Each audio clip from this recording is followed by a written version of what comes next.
Folks, hopefully this will be quite a quick video. It should be. Just speaking to God about various things after doing the last video about logical hopes, and the other logical hope came up. Well, not logical hope, but hope. Hope that started, September the 19th, wasn't it? Yeah. Last year, yes. Yeah, I'm not talking about that individual. No, I'm talking about the situation of wife.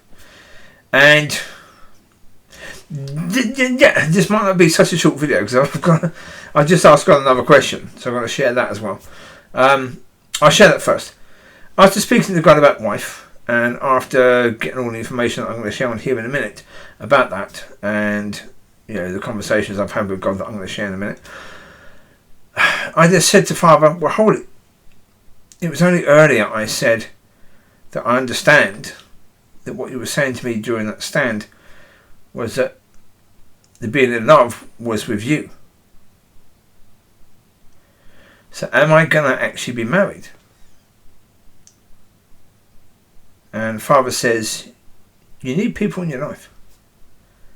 Yes, you are. Because you need people in your life. You need people to help you, on your journey, but you also need people just to love you. Yeah. Well, because obviously I didn't have that as a kid, so I suppose God's saying that whether I need a wife or not, it doesn't matter. He's going to give me one that's going to be incredibly loving and cool. Okay. So I thought I'd better share that first because I shared that thing earlier. So I asked that question after all the other discussions with God. So yeah. Just speaking with God about the things that I was talking about in the other video, and I said, so who is the, and then that same name came in my head. It's been there very recently about wife, and again my response was, Father, are you kidding me? Really? And then I just had to say to God, okay, look, I understand completely that, I'm arguing with you now about this because from what I can see, it makes no sense. There's no way, shape or form I picked this one. I mean, even with regards to understand, I realised that with that young lady, with Mrs. B, I wouldn't have picked her. But I was like, okay, Father, I've got no problem with that because my choices didn't really work out, because if they had done, I wouldn't be single. That's the reality. If I'm single, it means that my choices and my way of picking women wasn't going to work out for me. It hadn't in all those years. It never was going to. So, okay, I'm going to trust in you for this. So, I'd already gone through that point, but then I said to Father, look, with that situation previously, I could see that. Even though she was married, I could see that you could do that.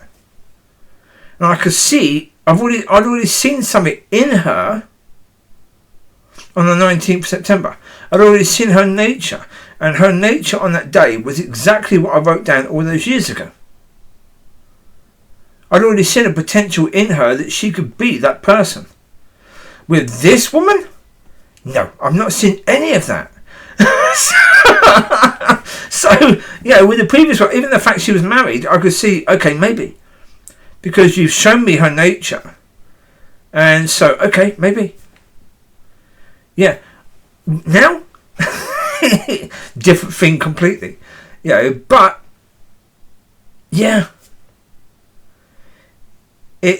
I'm coming round just to the idea of, okay, Father, if this is a person that you are saying is a person for me, then if that's the case, that's a big if. Of course, a big if, yeah. Well, let me explain something first, because the pastor brought this up. You actually think that one of the women in the church might be your wife? How does it work? You're single, you go into a church, you see some single people, the immediate thing you're thinking is, could that be the person? Because if you're supposed to marry someone who has a belief in God, where are you going to find that person? In a bloody church. And yet the pastor tried to ring me about that. He's been married so long he's forgotten. Where do you find people that have a belief in God? So where are you going to find someone who's going to be possibly the person who you should be with for the rest of your life? What am I going to go to a nightclub and find them? Of course. Anyway, so, yeah. That just irritates me so much. It's a complete lack of bloody understanding. It's a complete lack of being guided by God when you're talking. It just irritates me so much. Yeah, that sort of thing. It's stupidity. Complete utter stupidity. Because if you're single, if you're a single female and you go into a church and there's a couple of single men, you are going to consider whether one of those men might be the person you're supposed to be marrying. You are going to consider that. It's a natural thing to do. Because where else are you going to look? That's the point. It's not a point where you're going to a church to find somebody, because that won't work. But if you just come out of a situation where you were talking with God about such a wonderful relationship, marriage that you can have, and that wasn't supposed to be the marriage with that person, but then God has said you're still going to be married. So of course, if you go into a church where you're looking to actually remain for a time, is it possible that there might be a woman in that church who's supposed to be your wife? I'd say it should be considered. If not, if that woman isn't there yet, she's going to be probably getting there. Or you're going to meet her in a church that you go to with that church at some point. Yes. Stands to reason, doesn't it, really? I'll say the stupidity. Anyway, so, yeah. Now, where was I before I got annoyed with that again? Okay, with regards to the wife situation, yeah. Yeah, it really is just a case of saying, okay, Father.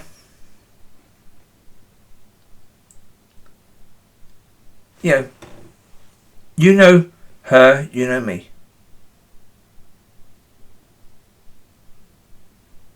And if you're saying that's the case, then okay. I'll give you a bit of context.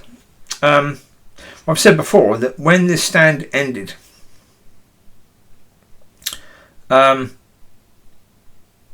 was going for a walk in the Fairy Village woods, and I felt Father say to me, would you go through that again if I asked you to? And my initial response was, yeah, no chance at all. Absolutely no way, shape or form will I do that again. No. Next day, I said, yeah, please. Yeah, I've thought about it. I've realised what it was all about. You've helped me to see that. And yes, I'll go through that again anytime. Yeah. And so initially, with regards to the person named, my response was the same as when God said, would you go through that again? And my response is getting closer to the point of the next day. And we're saying, Father, it will be my honour. I'm not quite there. No. Yeah, I don't need in any way, shape or form to see in this person that nature. Well, not for me to see that this person is supposed to be the person. I don't need to see that nature before I understand, before I accept that, Father, if you're saying this, then I'll be delighted for that to be the case. Yeah. What I need to do is just get back into that understanding that, Father, you know best. And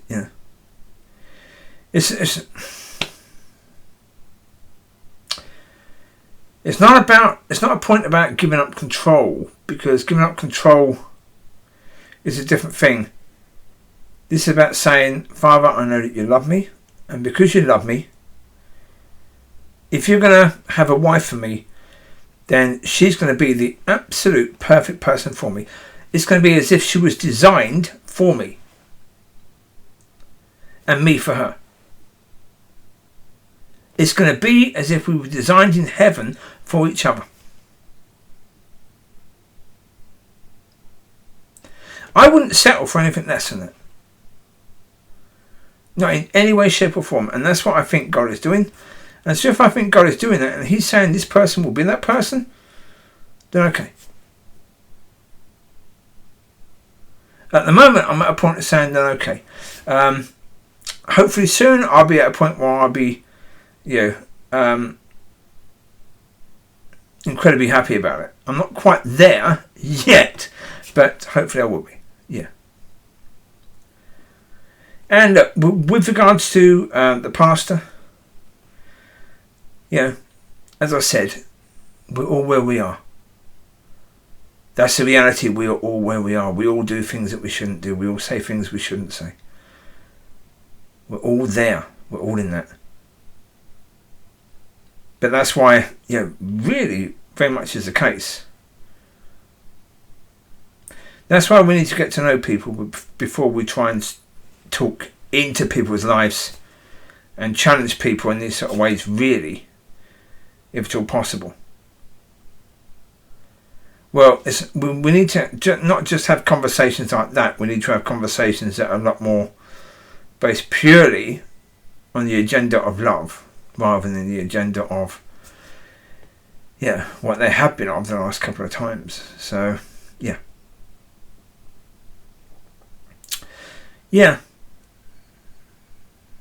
well, look, I mean, to say things like that, they do irritate me, and it's not simply about him, because it really isn't in any way, shape or form. I've got no particular issue with him. I think he thinks I have. I don't at all. Not really. No, I know that what he said and the way he said it is very, very typical. It's very, very typical. As I say, this idea that you're supposed to protect the flock. This is what happens when you think you're supposed to protect the flock. Yeah. And so, I see where it's coming from. I understand it. I don't like it, but I'm not going to take it personally from him, because I know it's not just him. I know it's a more generalised thing.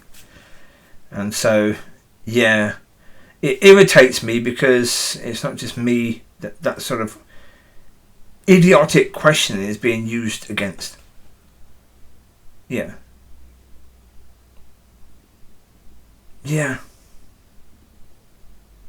But as I say, again, I forgive him from the point of view that he's been married for a long time. He hasn't been single for a long time. And so therefore, maybe he's forgotten how you see things when you're single. And that's the thing. So, there you go. I thought I'd share that with you. I didn't want to get into all that stuff about... No, not about what was said in phone calls again, but there you go. It happened. So, I mean, it's truth, it's honesty, so it stays in.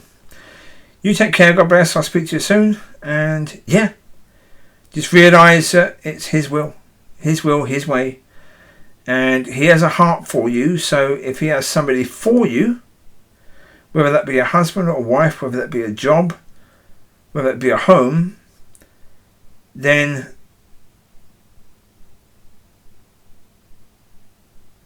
speak to Father. Keep on speaking to him about it, and don't worry about the fact if you are resisting what he's saying for a while. That's okay. It's called communication. Father wants relationship. That's all part of relationship. So don't worry about that. I don't. No.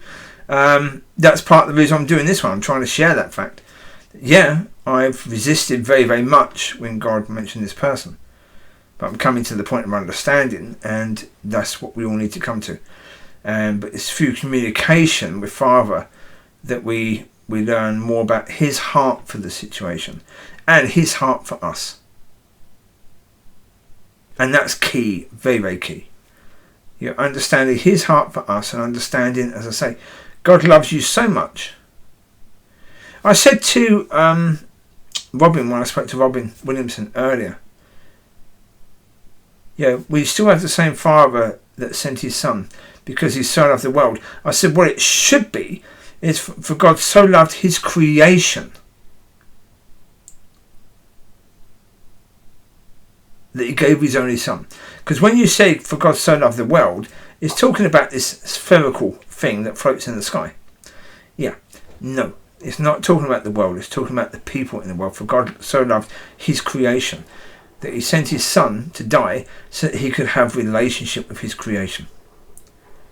He was willing to watch his Son go through all that because he wants relationship with you. He loves you that much.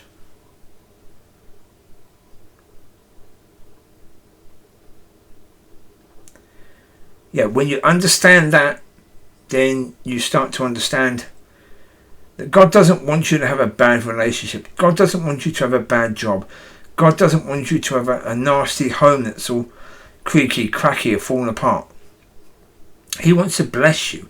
He wants to bless you with a wonderful marriage, with a wonderful job, with a wonderful home. And don't settle for anything less than that.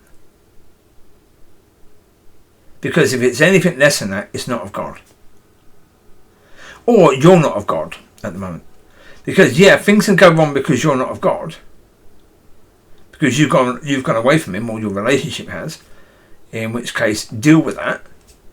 But if things aren't beautiful, then it shows that something's wrong.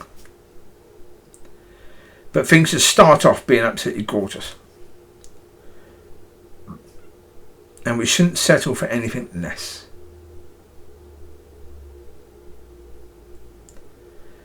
That's the point. If you don't understand how much God loves you, you'll settle for far less than what you should.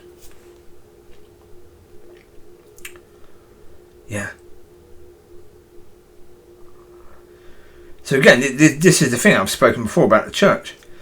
This whole point that Yeshua came because our sin was so bad, and if we died we'd go to hell, and it's all about us going to heaven. No, it wasn't. Not in any way, shape or form. Going to heaven wasn't the point. That's not why Father sent his Son, so we could get into heaven. It's all been about relationship. Sin got in the way of us approaching God. Because he can have nothing to do with sin. As soon as our sin was covered, boom, that's it. We could go back into a relationship with Father. And my God, Father has been incredibly patient and loving, because all he wanted was relationship with his creation, and we've done this. This is what we've done. And it drives me bloody insane. It really is. When I look at it from that point of view, that Father desperately wants relationship with his creation, and we're too busy mucking around playing church. Yes. Yeah. You cannot have that sort of relationship with God as a baby. You can't, because you have to go through Yeshua. Yeshua said, no one comes to the Father except through me. You're going to go through him. No one comes to the Father except through me. You have to go through him to Father. And the church has made it all about being in him and staying in him. Staying as babies. Oh, it drives me mad. When what God wants so much is for his people to go through Yeshua. I mean, to a certain degree, if I had understanding from more of a worldly point of view, I'd be saying, well, clearly, if God has all these people coming through Yeshua to him, he'll have less time for me, so I shouldn't be teaching people this, should I? But I know that's complete rubbish. God has time for everyone and me.